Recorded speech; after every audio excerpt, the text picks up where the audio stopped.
नमस्कार, स्वागत है समुद्र नगरी में। और इनकम टैक्स स्ट्रक्चर पे अगर बात करते हैं तो क्या ऑफिसर्स या क्रू जो है, जो सेलर्स हैं, जो सीमेंस है, जो मर्चेंट नेवी में जो भी वर्क कर रहे हैं, क्या उनको इनकम टैक्स नहीं पे करना होता है? अगर आपने सुना है तो जी हाँ, बिल्कुल।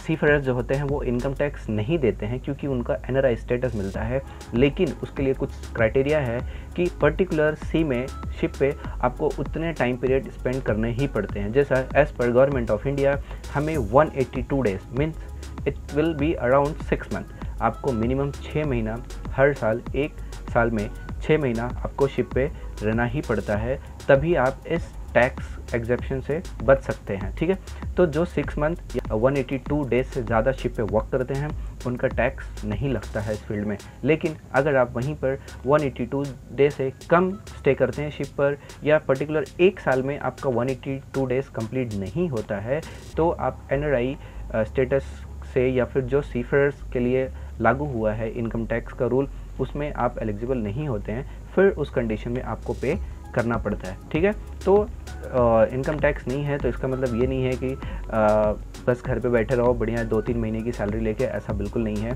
तो पर्टिकुलर उतना टाइम हम सी में स्पेंड भी करते हैं, परिवार से दूर रहते हैं, देश से अपने दूर रहते हैं। ठीक है, तो इसलिए हमारा एग्जेप्शन बनता भी है वहाँ पर। ठीक है, तो 182 डे प्लस होने के बाद ही आप इस इनकम टैक्स में क्राइटेरिया में एलिजिबल फुलफिल होते हैं। ठीक है, आते रहेंगे नए नए वीडियोस, ऐसे एक एक वीडियोस आपके लिए मैं बनाते रहूँगा। लेकिन चैनल को सब्सक्राइब करें, सपोर्ट करें, आगे बढ़ाएं, ताकि नॉलेज जो दे रहा हूँ ज़्यादा लोगों तक पहुँच सके। क्योंकि स्पेशली मेरा मेन मोटो है, सिटीज़ में लोगों को बहुत अच्छा गाइडेंस वगैरह मिल जाता है, लेकिन गांव के बच्चे सबसे ज़्यादा फंसते हैं इस फील्ड में।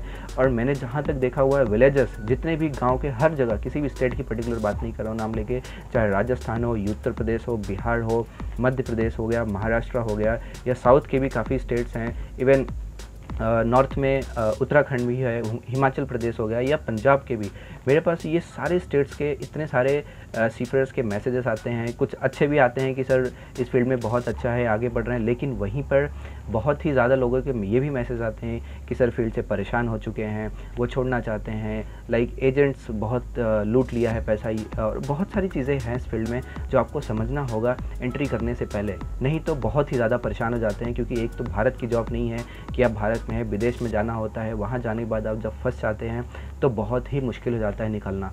ठीक है, तो ध्यान रहे, हमेशा कदम फूंक के रखना है इस फील्ड में, एक एक स्टेप को ध्यान से एकदम आगे, अगला स्टेप पहले सोचना है, समझना है, पूरा रीड करना है उसके बारे में, तभी आगे कदम बढ़ाना है। एडमिशन लेने से पहले सारी चीज़ें फील्ड के बारे में क्लियर करनी है आपको। ठीक है, मिलते हैं अगले वीडियो में, सपोर्ट कीजिए। नमस्कार, जय हिंद।